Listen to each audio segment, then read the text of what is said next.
ओम शांति। आज है 7 अगस्त 2022 के अव्यक्त महावाक्य। रिवाइज है 18 जनवरी 1992।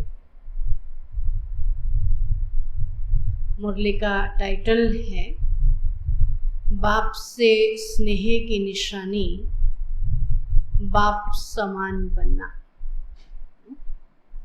बाप से स्नेह की निशानी, बाप समान बनना, है ना।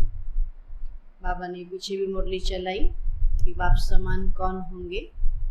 बाबा कहते कि उनके अंदर वो निशानियां दिखाई देंगी। जैसे बाबा क्या है, ज्ञान का सागर है, शांति का सागर है, तो वो आत्माएं भी मास्टर ज्ञान सागर, मास्टर प्रेम स्वरूप है ना, तो उनका स्वरूप होगा। तो आज बेहद के माता पिता के सामने, आज बेहद के आगे सोफे में जगह खाली, आगे आओ, आगे सोफे में आगे आ जाओ। आज बेहद के माता पिता के सामने सारा बेहद का परिवार है। सिर्फ यह सभा नहीं है, लेकिन चारों ओर के स्नेही सहयोगी बच्चों का छोटा सा ब्राह्मण परिवार, अति प्यारा और न्यारा परिवार, अलौकिक परिवार, चित्र में होते विचित्र अनोखा परिवार सामने है। चित्र कहते शरीर को, लेकिन बाबा तो किसको देखता है? आत्मा को, है ना। बाबा के चित्र में होते विचित्र अनोखा परिवार सामने है। बाप दादा अमृत वेले से सभी बच्चों के स्नेह की, मिलन मनाने की, वरदान लेने की मीठी मीठी रूह रिहान सुन रहे थे। बाबा से बात करते ना सवेरे, तो सभी के मन में स्नेह की भावना और समान बनने की श्रेष्ठ कामना, यही उमंग उत्साह चारों ओर देखा। आज के दिन मेजॉरिटी बच्चों के सामने नंबर 1 श्रेष्ठ आत्मा ब्रह्मा माता पिता इमर्ज रूप में था। ब्रह्मा हमारी माँ भी है तो पिता भी है, तो वो माता पिता के रूप में इमर्ज रूप में थे। तो सभी के दिल में आज विशेष प्यार के सागर बाप दादा का प्रेम स्वरूप प्रत्यक्ष रूप में नैनों के सामने रहा। अब कहते हर एक आत्मा कैसी रही? बाबा से प्यार था ना, तो प्रेम स्वरूप था। तो प्रेम स्वरूप प्रत्यक्ष रूप में नैनों के सामने रहा। चारों ओर के सर्व बच्चों के स्नेह के, चारों ओर के बच्चे क्या कर रहे? स्नेह से दिल के गीत बाप दादा ने सुने। चारों ओर के सर्व बच्चों के स्नेह के दिल के गीत सुने।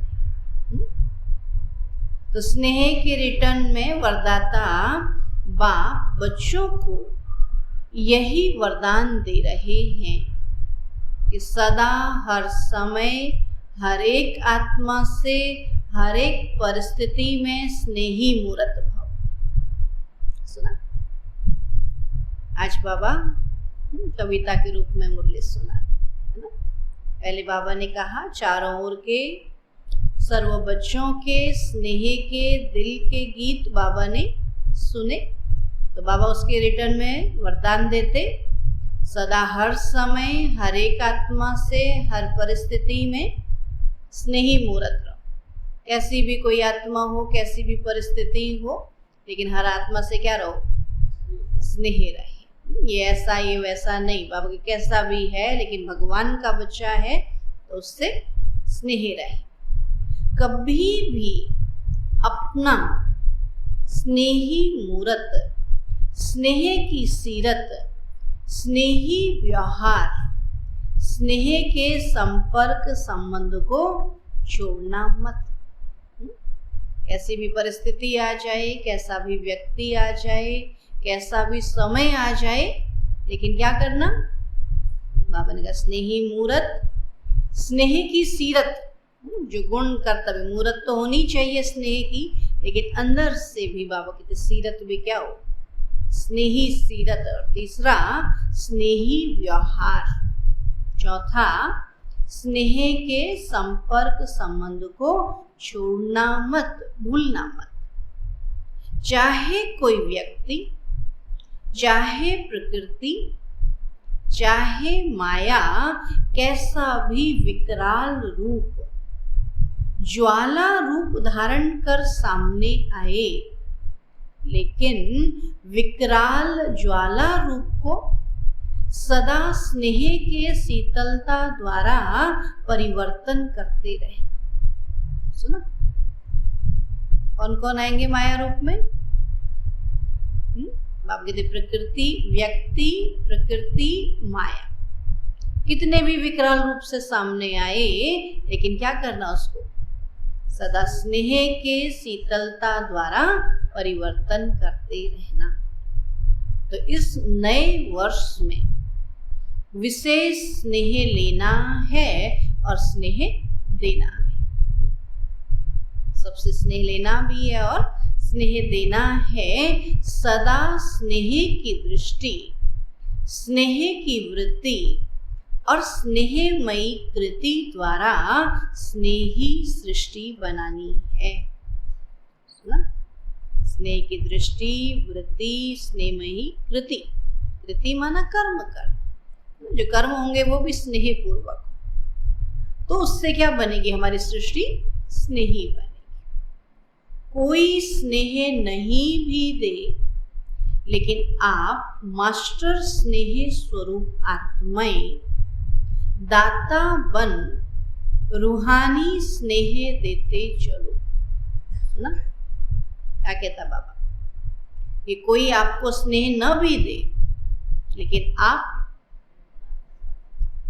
सबको स्नेह देने वाले हो, क्योंकि जिसके पास जो होगा वही देगा ना। दुनिया में सबके पास आज क्या है? दुख है, अशांति है, तो वो तो वही देंगे ना, बेचारों के पास है ही वही। और आपके पास क्या है? स्नेह है, सुख है, शांति है, तो वही दोगे ना। अगर आप भी दुख देने लगे तो माना आपके अंदर भी क्या है? दुख। तब बाबा कहते हैं कि कोई स्नेह नहीं भी दे, लेकिन आप मास्टर स्नेह स्वरूप आत्माएं दाता बन रूहानी स्नेह देते चलो। आज की जीवात्माएं स्नेह अर्थात सच्चे प्यार की प्यासी है। आज लोगों को वस्तु पदार्थ नहीं चाहिए, चाहिए किसी को कि हमको ये सब नहीं चाहिए, क्या चाहिए? दो बोल मीठे बोल दे, स्नेह से बोल दे। तो सच्चे प्यार की प्यासी हैं, स्नेह की एक घड़ी अर्थात एक बूंद की प्यासी है। इसलिए गीत भी क्या बनाया? तो प्यार का सागर है तेरी एक बूंद के प्यासे। तो एक बूंद की प्यासी है, सिवाय सच्चे स्नेह के कारण परेशान हो भटक रहे, है ना। कहीं से किसी को सच्चा प्यार नहीं मिलता है। आज स्वार्थ वाला प्यार है। तुम मुझे कुछ दोगे तो मैं दूंगा, नहीं। आज सबको क्या चाहिए? स्नेह चाहिए, लेकिन निस्वार्थ स्नेह नहीं, तो भटक रहे। सच्चे रूहानी स्नेह को ढूंढ रहे हैं। तो ऐसी प्यासी आत्माओं को सहारा देने वाले आप मास्टर ज्ञान सागर। अपने आप से पूछो। आज बाबा कहते अपने आप से पूछो कि आप मास्टर ज्ञान सागर हो। अब कहते आप अपने आप से पूछो क्या हो? अपने आप से पूछो, आप सभी आत्माओं को ब्राह्मण परिवार में परिवर्तन करने का, आकर्षित करने का विशेष आधार क्या रहा? हम सब बाबा के बच्चे बने, ब्राह्मण परिवार में आए, तो यहाँ हम परिवर्तन हुए, हम इस परिवार में आकर्षित होकर के आए, उसका विशेष आधार क्या रहा? यही प्यार, सच्चा प्यार रहा। तो यही सच्चा प्यार, माता पिता का प्यार, रूहानी परिवार का प्यार, तो इस प्यार की प्राप्ति ने परिवर्तन किया। ज्ञान तो पीछे समझते हो, लेकिन पहला आकर्षण सच्चा निस्वार्थ पारिवारिक प्यार। क्या कहते हैं यहाँ? परिवार बड़ा अच्छा है, ब्राह्मण परिवार निस्वार्थ प्यार मिलता है ना। तो सच्चा निस्वार्थ पारिवारिक प्यार है, यही फाउंडेशन रहा ना। इससे ही सभी आए ना, प्यार देख करके आए ना। ज्ञान तो साल भर में जाके समझ में आता, 7 दिन के कोर्स में किसी को समझ में आए? तो बाबा कहते विश्व में अरब खरबपति बहुत है, लेकिन परमात्मा सच्चे प्यार के भिखारी हैं। क्यों? अरब खरब से यह प्यार नहीं मिलता। कई पूछते ना यहाँ क्या मिलता है, अभी कैसे बताएं क्या मिलता है? अब कहते यहाँ अरब, कहते कितना पैसा मिलता है, क्या मिलता है तुमको? सच्चा प्यार मिलता है, सच्ची खुशी मिलती, सच्ची शांति मिलती है। बाबा कहते ये अरब खरब से यह प्यार नहीं मिलता। साइंस वालों ने देखो कितने भी अल्पकाल के सुख के साधन विश्व को दिए हैं, लेकिन जितने बड़े वैज्ञानिक हैं उतना और खुद कुछ खोज करें और कुछ खोज करें, इस खोज में ही खोए हुए नहीं? उससे भी आगे क्या, उससे भी आगे क्या, तो उसी में मुझे पड़े। बाबा मिला, हम क्या कहते, भगवान मिला, सब कुछ मिला, या और चाहिए कुछ? या भगवान को भी खोजें, भगवान का भी ऑपरेशन करें? करने वाले तो ये भी करते हैं। ये ऐसे कैसे है, किसने बनाया, कहाँ से आया, इसका नाम शिव क्यों है, इसको पिता क्यों कहते, कई सारे प्रश्न है। बोला भगवान का नाम किसने रखा? अरे भगवान का नाम भगवान ने रखा ना, और किसने रखा? इतने प्रश्न करते कि पूछो नहीं, क्योंकि उनकी आदत पड़ी हुई है क्या, खोज करने की। तब बाबा ने कहा और कुछ खोज करें, और कुछ खोज करें, इसमें ही खोए हुए हैं, संतुष्टता की अनुभूति नहीं, और कुछ करें और कुछ करें, इसमें ही समय गंवा देते हैं। उन्हों का संसार ही खोज करना हो गया है। जैसे यहाँ भी कई बाबा के बच्चे हैं ना, बाबा मेला योग लगाएं, थोड़ी देर शांति में बैठे नहीं, और खोज के लाएं और खोज के लाएं, दिन भर भटकते रहते। कुछ देर बैठ करके बाबा को याद कर लें, ऐसा करते। जिनको सेवा की पड़ी हो दिन भर चलते रहेंगे, बोलते रहेंगे, अरे बाबा मिला, कुछ देर हम भी तो उससे प्राप्ति कर लें, कुछ देर हम भी तो अनुभूति कर लें। तो ऐसे वैज्ञानिक भी कुछ देर सुख शांति हम भी भोग लें, हमने इतने साधन बनाए, करते हैं ऐसा? लगे हैं एकांत में बैठ करके, खाए बिना पिए बिना, है ना। जैसे कोई बहुत बड़ा बिजनेसमैन भी क्या करता, और धन कमाओ और धन कमाओ, तो जो धन कमाया उसको भी ढंग से, तो ऐसी शांति थोड़ी चाहिए।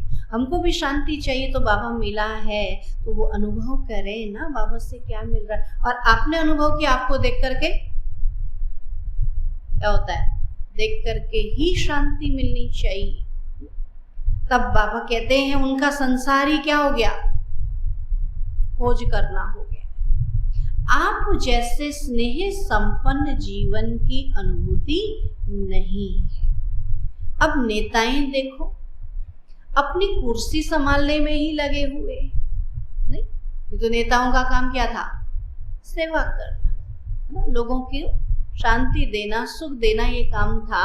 लेकिन वो किस चिंता में पड़ गए, ये जबकि निश्चित है 5 साल के लिए तुमको मिली है, 5 साल करो, आराम से फिर रहो, फिर पेंशन देगी गवर्नमेंट आपको। लेकिन उनको क्या लगता कि हम कुर्सी में बैठ गए हैं तो कोई हमको यहाँ से उतारे ही नहीं। तो कुर्सी संभालने में ही लगे हुए हैं, कल क्या होगा इस चिंता में लगे हुए हैं। और आप ब्राह्मण सदा परमात्मा प्यार के झूले में झूलते हो। ये खुशी है ना कि भगवान मिला, सब कुछ मिला। अब इस खुशी में ही झूले में झूलते हो, कल का फिक्र नहीं। कल क्या होगा? सत्युग होगा। हम क्यों कहें विनाश होगा? कल क्या होगा? स्वर्ग आएगा ना। भगवान मिला, भगवान हमको पढ़ा रहा है, हम पढ़ रहे हैं तो निश्चित स्वर्ग में ही जाएंगे। तो कल का न फिक्र है न काल का फिक्र है।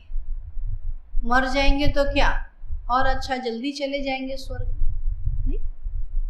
तो न कल का फिक्र है न काल का फिक्र है। क्यों? क्योंकि जानते हो जो हो रहा है वह भी अच्छा, और जो होना है वो और अच्छा। इसलिए अच्छा अच्छा कहते अच्छे बन गए। तो ब्राह्मण जीवन अर्थात बुराई को विदाई देना और सदा सब अच्छे ते अच्छा है इसकी बधाइयां मनाना।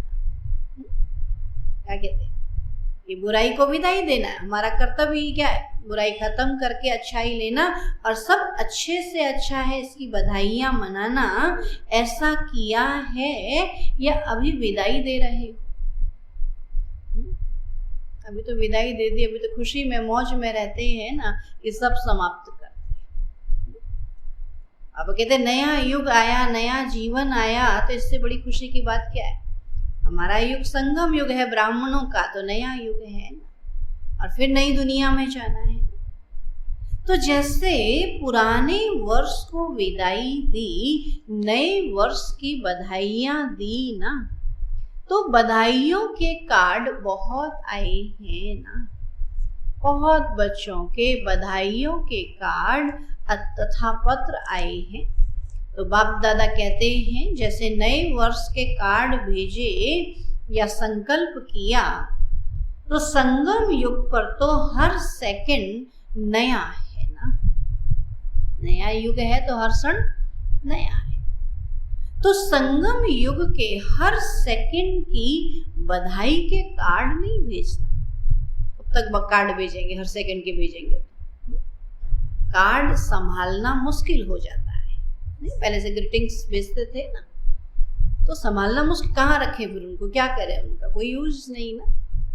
तो कार्ड संभालना मुश्किल हो जाता है, लेकिन कार्ड के बजाय रिकॉर्ड रखना कि आज के दिन हमने क्या नया किया, कितना बाबा को याद किया, कितना अपने में परिवर्तन किया। ये क्या करना?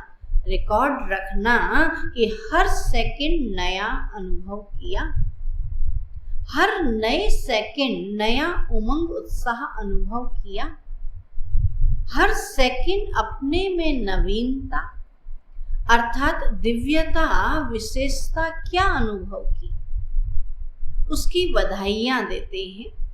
तो आप ब्राह्मण आत्माओं की सबसे बड़े ते बड़ी सेरेमनी हर समय कौन सी है? उसकी बधाई बाबा कहते हर समय कौन सी है सेरेमनी अर्थात खुशी का समय या खुशी का दिन। तो सेरेमनी में सबसे बड़ी बात मिलन मनाने की होती है। जब सेरेमनी करते हैं ना तो सब आपस में मिलते, संगठन होता है ना, तो मिलन मनाना ही खुशी मनाना है। अब मिलेगा कौन? जो खुश होगा। ये तो कभी कोई प्रोग्राम रखते हैं तो खुशी में शामिल वही होते हैं जो उनकी खुशी में खुश होते हैं, और जो खुशी में खुश नहीं होते वो शामिल भी नहीं होते। तब बाबा कहते सेरेमनी मनाना माना खुशी का दिन, और सेरेमनी में सबसे बड़ी बात मिलन मनाने की होती है कि चलो हम भी मिले, हम भी शामिल। तो मिलन मनाना ही खुशी मनाना है। तो आप सबका परमात्मा मिलन श्रेष्ठ आत्माओं का मिलन हर समय होता है ना, तो हर समय सेरेमनी हुई ना। नाचो गाओ और खाओ, यही सेरेमनी होती है। आप कहते हैं नाचो गाओ खाओ, ब्रह्मा बाप के भंडारे से खाते हो, इसलिए सदा ब्रह्मा भोजन खाते हो। कोई प्रवृत्ति वाले अपनी कमाई से नहीं खाते, सेंटर वाले सेंटर की भंडारी से नहीं खाते, लेकिन ब्रह्मा बाप के भंडारे से और शिव बाप की भंडारी से खाते। जो भी सब दिया किसने दिया? भगवान ने दिया ना। न मेरी प्रवृत्ति है, न मेरा सेंटर है। प्रवृत्ति में हो तो भी ट्रस्टी हो। जब बाबा के बन गए तो बाबा के ट्रस्टी बन गए, तो प्रवृत्ति में हो तो भी ट्रस्टी हो। बाप की श्रीमत प्रमाण निमित्त बने हुए हो, और सेंटर पर हो तो भी बाबा के सेंटर हैं, न कि मेरे। इसलिए सदा शिव बाबा की भंडारी है और ब्रह्मा बाप का भंडारा है। इस स्मृति से भंडारी भी भरपूर रहेगी तो भंडारा भी भरपूर रहेगा। मेरापन लाया तो भंडारा व भंडारी में बरकत नहीं होगी। किसी भी कार्य में अगर कोई प्रकार की खोट अथवा कमी होती है तो इसका कारण बाप की बजाय मेरेपन की खोट है, इसीलिए खोट होती है। जहाँ मेरापन आ जाता है कि ये मेरा है, मैंने किया, तो बाबा कहते वहां पर बाबा भूल गया तो वो हो गया खोट। और खोट शब्द कमी को भी कहा जाता है, और खोट शब्द अशुद्धि मिक्स को भी कहा जाता है। जैसे सोने में खोट अर्थात खाद पड़ जाती है ना। लेकिन ब्राह्मण जीवन तो हर सेकंड सेरेमनी मनाने की बधाइयों की है, समझा? वैसे आज के दिन आप सभी आवाज से परे जाते हो। अब व्यक्ति दिवस होता है ना, तो सब क्या मौन में रहते हैं, आवाज से परे जाते हो। और बाप दादा जो आवाज से परे हैं उनको आवाज में लाते। ये कितना वंडर है। बाबा से कहते आओ, बाबा आएगा तो बोलेगा ना। खुद आवाज से परे जाते हो और आवाज से परे बाबा को आवाज में लाते हो, तो यह प्रैक्टिस बहुत अच्छी है। अभी अभी बहुत आवाज में हो, चाहे डिस्कस कर रहे हो, ऐसे वातावरण में भी संकल्प किया आवाज से परे हो जाएं तो सेकंड में आवाज से न्यारे फरिश्ता स्थिति में टिक जाओ। अभी अभी कर्मयोगी और अभी अभी फरिश्ता अर्थात आवाज से परे अव्यक्त स्थिति। फरिश्ता उड़ता है, देखता है, सुनता है, लेकिन बोलता नहीं। तो यह नहीं कि वातावरण बहुत आवाज का है इसलिए आवाज से परे होने में टाइम चाहिए, ऐसा क्या? कि सब बोल रहे हैं मैं कैसे चुप रहूं? अभी सभी बोलने लगे तो कैसे होगा? तो चुप रहने में शक्ति है या बोलने में शक्ति है? तो शक्ति किसके लिए चाहिए? आपको बोलने के लिए शक्ति चाहिए या चुप रहने के लिए शक्ति चाहिए? अच्छा, हमको तो लगता है बोलने के लिए शक्ति चाहिए। बोलने के लिए शक्ति चाहिए, चुप रहने के लिए क्या शक्ति चाहिए?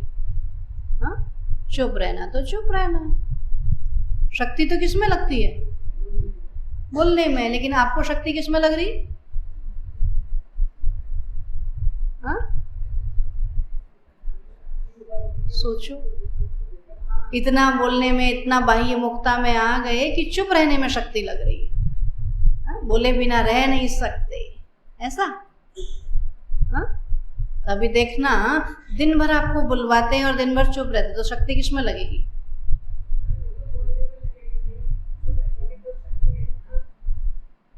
भाई अभी बहुत मेहनत है माना योग में, अभी योग में रहने की आदत नहीं पड़ी है ना? योग में रहने से, चुप रहने से शक्ति मिलती है, जाती थोड़ी है, आती है। लेकिन आपने अभ्यास ही नहीं किया चुप रहने का, मौन रहने का अभ्यास करके देखो, खूब एनर्जी होती है। हमको तो लगता है बोलने में शक्ति जाती है, कौन बोले, इतना चुप रहो ना। और आपको लगता है चुप रहने में शक्ति जा रही है, तो बोलते रहते हैं, व्यर्थ बातें बोलते रहते हैं। चुप रह के देखो, एनर्जी आती है। जब चुप रहेंगे, अपनी बात सुनाना छोड़ेंगे, तब बाबा की लेंगे ना। अभी तो हम क्या कर रहे हैं? गंवा रहे हैं। बाबा कहते हैं कि आवाज, ऐसे नहीं कि बहुत आवाज है इसलिए आवाज से परे होने में टाइम चाहिए, नहीं, ऐसा नहीं होना चाहिए। चुप रहने में मेहनत नहीं होनी चाहिए, क्योंकि लास्ट समय चारों ओर व्यक्तियों का, प्रकृति का हलचल और आवाज होगा, चिल्लाने का, हिलाने का, यही वायुमंडल होगा। तो उस समय तो क्या करना पड़ेगा? सब चिल्लाएंगे, एक दूसरे को हिलाएंगे, बोल बोल, तो उस समय क्या रखना पड़ेगा? चुप रहना पड़ेगा कि नहीं रहना पड़ेगा? जिसको कुछ बोल दिया तो वही नाराज हो जाएगा, वही आपको चिल्लाने और लग पड़ेगा। होता है ना, जब बहुत दुखी कोई होता है उसके आगे जाके क्या करते हैं? चुप होके बैठ जाते हैं, बोला बोलने से कोई फायदा नहीं, अभी क्या बोले, चुप हो जाओ। तो चुप रहने की शक्ति चाहिए, तो अभी चुप रहना सीखना है। बाबा कहते बहुत आवाज होगा, चिल्लाने का, हिलाने का, ऐसे समय पर ही सेकंड में अव्यक्त फरिश्ता, सो निराकारी अशरीरी आत्मा हूं, यह अभ्यास ही विजयी बनाएगा। सुना?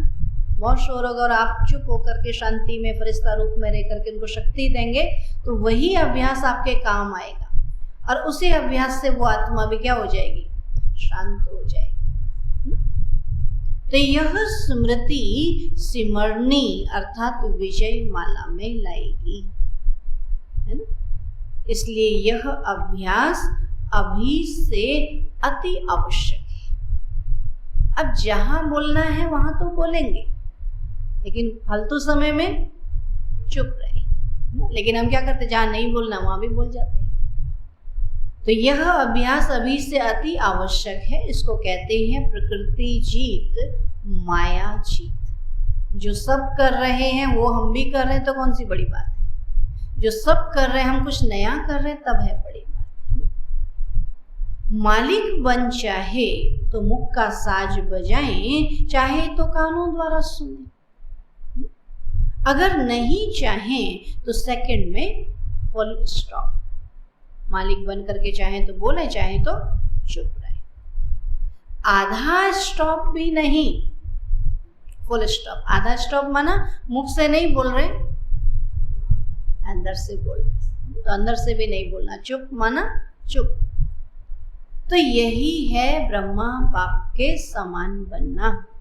कहते हैं ना, ब्रह्मा बाबा को जब बाबा का अंत जब नजदीक था तो कोई आके समाचार सुनाता था तो बाबा 1 सेकंड में जवाब देता था, चुप हो जाता था। तो सुनाने वाला भी बहुत ज्यादा नहीं सुना के, थोड़ा सुना के चुप हो जाता था। बाबा सुन रहा होता लेकिन फिर भी कुछ नहीं सुनता। तो ऐसे ही बाबा कहते हम भी क्या करें, सुनते हुए भी जैसे कुछ भी व्यर्थ न सुने। तो ब्रह्मा बाप के समान, तो स्नेही की निशानी है समान बनना। हर एक कहते मेरा स्नेह ज्यादा है। अगर अभी किसी से पूछे बाबा से स्नेह किसका ज्यादा है, तो हर एक क्या कहेगा, मेरा ज्यादा है। कोई से भी पूछेंगे किसका स्नेह ब्रह्मा बाप से ज्यादा है, तो सभी कहेंगे कि मेरा है। तो जैसे स्नेह में समझते हो कि मेरा स्नेह ज्यादा है, तो ऐसे समान बनने में भी तीव्र पुरुषार्थ करो कि मैं नंबर 1 के साथ युगल दाने के साथ दाना माला में पिरोया जाऊं। सुना? अगर मैं बाबा से प्यार करती हूँ तो बाप समान बनने की मेहनत करूंगी ना, या फिर बाबा के जैसा बनने के लिए बुला रहे मैं कहाँ। तो जब बाबा के समान होंगे तभी तो युगल दाने के नजदीक बाबा के तो दाना आएगा ना। इसको कहते हैं स्नेह का रिटर्न दिया।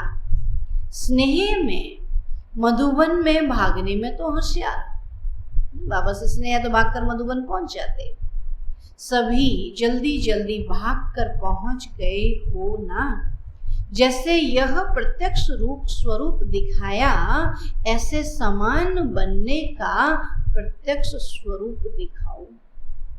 स्थान छोटा है और दिल बड़ी है, इसलिए उलहना नहीं देना कि जगह नहीं मिली। जब दिल बड़ी है तो प्यार में कोई भी तकलीफ नहीं लगती है। तो बाप दादा को बच्चों की तकलीफ भी देखी नहीं जाती।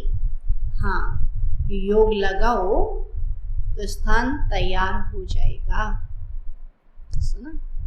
अब यदि इतना योग लगाओ तो स्थान, कितने स्थान बन गए आज, बच्चों ने योग लगाया तो स्थान तैयार हो जाएगा। अच्छा, चारों ओर के देश विदेश के स्नेह में समाये हुए श्रेष्ठ आत्माओं के बहुत बहुत संकल्प द्वारा, पत्रों द्वारा, संदेशों द्वारा इस स्मृति दिवस व 9 वर्ष की याद प्यार बाप दादा को मिली। सबके दिल के मीठे मीठे साज बाप दादा ने सुने। रिटर्न में बाप दादा भी सभी बच्चों को मीठे मीठे प्यारे प्यारे बच्चे कह याद प्यार दे रहे हैं। उड़ रहे हो और तीव्र गति से उड़ते रहो। माया के खेल खिलाड़ी बन देखते चलो। प्रकृति की परिस्थितियां मास्टर सर्वशक्तिवान बन खेल खेल में पार करते चलो। बाप का हाथ और दिव्य बुद्धि योग रूपी साथ सदा अनुभव कर समर्थ बन सदा पास विद ऑनर बनते चलो। बाबा के हाथ में हाथ हो और दिव्य बुद्धि का योग बाबा के साथ हो तो बाबा के अनुभवी बनेंगे, फिर समर्थ बन जाएंगे और पास विद ऑनर हो जाएंगे।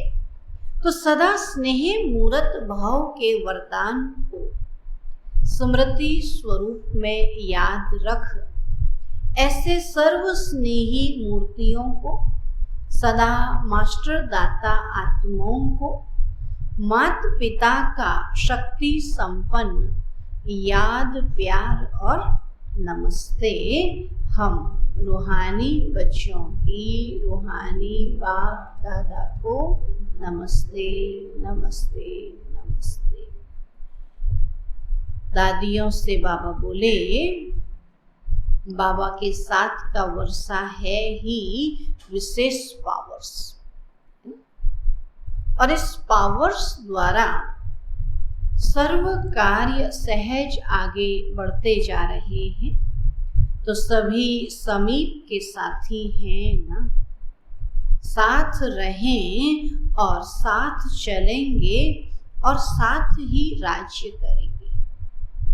तो संगम पर भी समीप, निराकारी दुनिया में भी समीप और राजधानी में भी समीप। सुना, अभी भी समीप रहेंगे, परम धाम में भी समीप रहेंगे और सतयुग में भी समीप रहेंगे।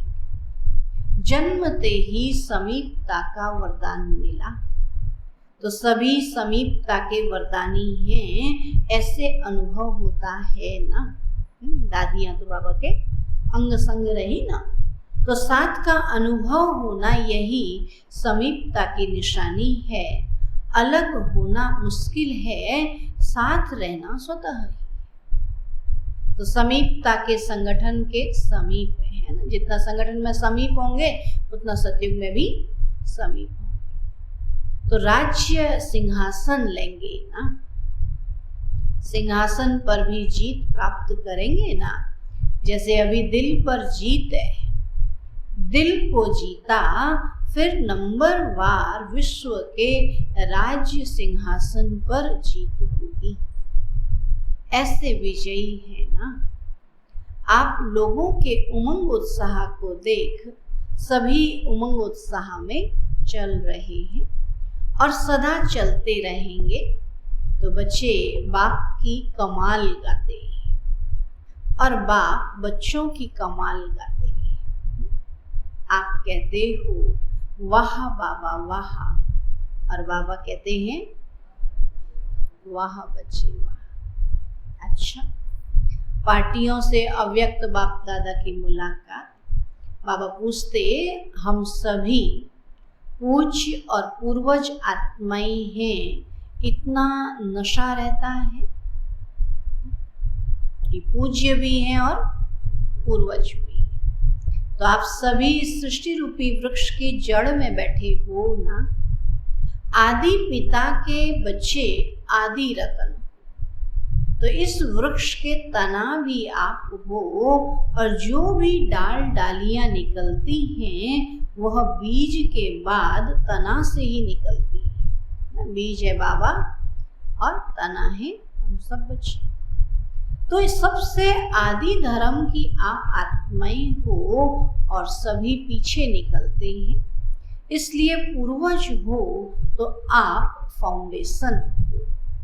जितना फाउंडेशन पक्का होता है उतनी रचना भी पक्की होती है। तो इतना अटेंशन अपने ऊपर रखना है। पूर्वज अर्थात तना होने के कारण डायरेक्ट बीज से कनेक्शन है। आप फलक से कह सकते हो कि हम डायरेक्ट परमात्मा द्वारा रचे हुए हैं। दुनिया वालों से पूछो कि किसने रचा, तो सुनी सुनाई कह देंगे कि भगवान ने रचा, लेकिन कहने मात्र हैं और आप डायरेक्ट परम आत्मा की रचना हो। आजकल के ब्राह्मण भी कहते हैं कि हम ब्रह्मा के बच्चे हैं, लेकिन ब्रह्मा के बच्चे प्रैक्टिकल में आप हो। तो यह खुशी है कि हम डायरेक्ट रचना है। कोई महान आत्मा धर्म आत्मा की रचना नहीं। किसकी रचना है? परमात्मा की, है ना। डायरेक्ट परम आत्मा की रचना है। तो डायरेक्ट में कितनी शक्ति है। दुनिया वाले ढूंढ रहे हैं कि कोई वेश में भगवान आ जाएगा, और आप कहते मिल गया। कहते आ जाएगा, अभी भी इंतजार कर रहे, आएगा आके। हम कहते अब तो जाने वाला है, नहीं। इसलिए तो कहते हैं भगवान भाग्य बांट रहा था, कहाँ बैठे थे, आया है पता नहीं कहाँ बैठे, ढूंढ रहे हैं। बाबा कहते कि हम कहते मिल गया तो कितनी खुशी है। तो इतनी खुशी रहती है कि आपको देख करके और भी खुश हो जाएं कि हमको भगवान मिल गया। इतनी खुशी रहती कि हमको देख करके और भी खुश हो जाएं, क्योंकि खुश रहने वाले का चेहरा सदा ही खुशनुमा होगा। फिर ग्लोबल हॉस्पिटल के भाई बहनों के प्रति बाबा बोले कि हॉस्पिटल में कोई दुखी आता है तो खुश हो जाता है ना, उसका दुख खत्म हो जाएगा तो खुश हो जाए। ऐसा वातावरण खुशी का है, जो कोई भी आए दुख भूल जाए, क्योंकि वातावरण बनता है व्यक्ति के वाइब्रेशंस। हॉस्पिटल में जाते हैं, वहां जाके कहते हैं तो हॉस्पिटल लगता ही नहीं है, तो आश्रम लगता है ना, क्योंकि सब बाबा को याद कर रहे हैं, डॉक्टर्स भी बाबा को याद कर रहे हैं, तो दुख तो ऐसे ही भूल जाता है, इतना अच्छा हॉस्पिटल मिला कर। तो कोई दुखी आत्माओं का संगठन हो तो वहां का वातावरण भी दुख का होगा। वहां कोई हंसता भी आएगा तो चुप हो जाएगा। सारे दुखी होकर के रो रहे होंगे, कोई हंसते हुए भी आएगा तो वो भी क्या होता है, बोला रहे तो सब रो रहे हैं और हम हंसेंगे तो ये क्या कहेंगे, होता है ना ऐसा। तो कोई हंसता भी आएगा तो चुप हो जाएगा। और कहीं खुश रहने वाले व्यक्तियों का संगठन हो, खुशी का संगठन हो, तो कैसी भी दुखी आत्माएं आएंगी तो बदल जाए। तो तो प्रभाव जरूर पड़ता है। तो एवर हैप्पी हॉस्पिटल है ना, सिर्फ हेल्दी नहीं, हैप्पी। सब मुस्कुराते रहेंगे, हंसते रहेंगे तो आधी दवाई हो जाएगी। आधी दवाई खुशी है तो दवाइयों का भी खर्चा बच जाएगा ना। पेशेंट भी खुश हो जाएंगे कि कम खर्चे में निरोगी बन गए, और हॉस्पिटल का खर्चा भी कम हो जाएगा। डॉक्टर्स को टाइम भी कम देना पड़ेगा। जैसे साकार में देखा कि ब्रह्मा बाबा के आगे आते थे तो क्या अनुभव सुनाते थे? बहुत बातें लेके आते थे कि ये पूछेंगे, ये पूछेंगे, ये कहेंगे, और बाबा के आगे आते सब भूल जाते हैं ना। बहुत बातें लेकर आते थे, लेकिन बाबा के आगे आने से उन बातों का हल अंदर ही अंदर हो जाता था। यह अनुभव सुने हैं ना। ऐसे आप डॉक्टर्स के आगे, बाबा कहते कोई भी आए तो आते ही आधी बीमारी वहीं ठीक हो जाए। सभी डॉक्टर्स ऐसे हो ना, जैसे बाप अलौकिक है तो बाबा के बच्चे जो कार्य के निमित्त हैं वो भी सब अलौकिक होंगे ना। आप सभी की अलौकिक जीवन है या साधारण जीवन है? जितना जितना तपस्या में आगे बढ़ते जाएंगे उतना आपकी वाइब्रेशन बहुत तीव्र गति से काम करेंगे। अच्छा, कम खर्चा बालानशीन वाली हॉस्पिटल होनी चाहिए। टाइम भी कम खर्च हो और स्थूल धन भी कम खर्च और बालानशीन। नाम बड़ा और खर्चा कम। तो ऐसे अलौकिक सेवाधारी हो ना। फाउंडेशन अच्छा डाला है। हॉस्पिटल लगती है या योग भवन लगता है, ऐसा आवाज होगा कि यह हॉस्पिटल नहीं है लेकिन योग केंद्र है, हैप्पी हाउस है। ऐसे लौकिक में भी हैप्पी हाउस बनाते हैं। अपने घर को क्या कहते हैं? Happy house. जो भी अंदर आए जाएगा हंसता ही रहे। लेकिन ये मन की मुस्कुराहट है, वह होता है थोड़े समय के लिए और यह है सदा काल के लिए। अच्छा, सदा हर्षित मूड में रहो। कुछ भी हो जाए अपनी मूड नहीं ऑफ करना। कोई गाली भी दे, इंसल्ट भी करे, लेकिन आप सदा हर्षित रहे। अच्छा, ओम शांति। आज का वरदान है, समर्पण भाव से सेवा करते सफलता प्राप्त करने वाले सच्चे सेवाधारी। समर्पण भाव से सेवा करते सफलता प्राप्त करने वाले सच्चे सेवाधारी भव। बाबा कहते कि सच्चे सेवाधारी वह हैं जो समर्पण भाव से सेवा करते हैं। सेवा में जरा भी मेरेपन का भाव न हो। जहां मेरापन है वहां सफलता नहीं। जब कोई यह समझ लेते कि यह मेरा काम है, मेरा विचार है, यह मेरी फर्ज अदाई है, तो यह मेरापन आना अर्थात मोह उत्पन्न होना। लेकिन कहाँ भी रहते सदा स्मृति रहे कि मैं निमित्त हूँ। ये मेरा घर नहीं लेकिन सेवा स्थान है। जब तक हूँ मैं सेवा में हूँ, नहीं हूँ तो सेवा स्थान है, कोई भी सेवा करे।